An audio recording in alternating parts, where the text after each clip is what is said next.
नमस्कार दोस्तों, आज के हमारे इस वीडियो में हम आपको कार्तिक मास की एक पावन कथा लेकर आए हैं। तो आप कथा को पूरा सुनिएगा और अच्छा लगे तो प्लीज वीडियो को लाइक करके चैनल को सब्सक्राइब जरूर कीजिएगा और बेल आइकन को प्रेस जरूर कीजिएगा ताकि मेरे आने वाले हर वीडियो का नोटिफिकेशन आप तक सबसे पहले पहुंचे। तो दोस्तों चलिए अब हम कथा प्रारंभ करते हैं। बहुत समय पहले की बात है, एक गांव में एक बूढ़ी माँ अपने बेटे और बहू के साथ रहती थी।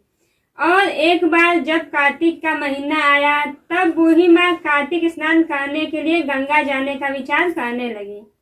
और फिर जाकर अपने बेटे और बहू से बोली कि कार्तिक स्नान के लिए मैं गंगा जी जा रही हूँ। तब ये बात सुनते ही उसकी बहू बोली, माँ जी मैं भी आपके साथ कार्तिक स्नान के लिए गंगा जी जाना चाहती हूँ। ये सुनते ही उसकी सास ने उसे साफ साफ मना कर दिया और बोली, बहू मेरी तो उम्र हो गई है, तुम तो अभी बहुत छोटी हो, बाद में कभी चली जाना और गंगा स्नान करके आना, क्योंकि मैं जब घर में नहीं रहूंगी तो कोई तो होना चाहिए घर में रहने के लिए, इसलिए तुम नहीं जाओगी, तुम यही घर पर रहोगी और घर की देखभाल करोगी। तब फिर बहू बोली, ठीक है माँ जी, आप गंगा स्नान करोगी तो मैं समझ लूंगी कि मैंने भी गंगा स्नान कर लिया है।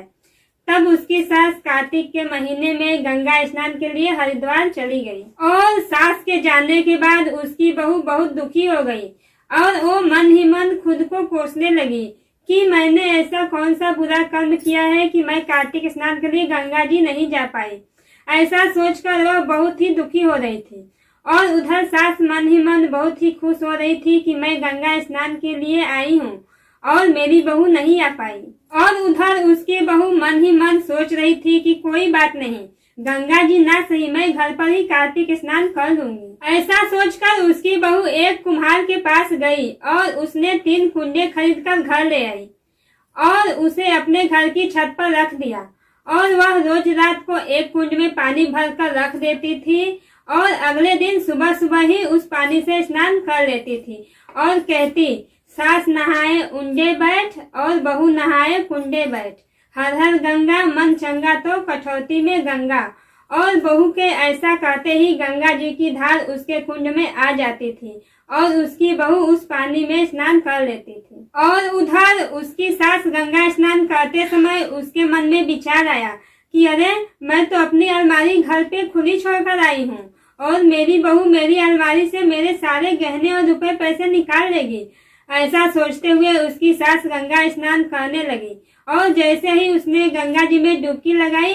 तो उसकी नाक की नथ खुलकर गंगा जी में बह गई। यह देखकर वह और भी ज्यादा दुखी हो गई और फिर सोचने लगी कि मेरे सारे गहने मेरे पीछे से मेरी बहू ने ले लिए होंगे और मेरे पास बस यही एक नथ बची थी जो वो भी गंगा जी में बह गई। ऐसा सोचकर वह बहुत दुखी होती है और उधर दूसरी तरफ जब अगले दिन उसकी बहू कुंड में भरे पानी से स्नान कर रही होती है तो उसके पानी में उसके सास की नथ निकलती है, जिसे देखकर वह सोचती है कि अरे ये नथ तो मेरी सास की है, ये यहाँ कैसे आई। ऐसा सोचकर वह उस नथ को जाकर संभाल कर रख देती है और अगले दिन जब उसकी सास फिर से गंगा स्नान करने लगती है तो उसे फिर से गहनों की चिंता होने लगती है और उसे अपनी खोई हुई नथ याद आती है और जैसे ही वह फिर से गंगा जी में डुबकी लगाती है तो उसके हाथ की अंगूठी भी गंगा जी में बह जाती है। ये देखकर वह और भी दुखी हो जाती है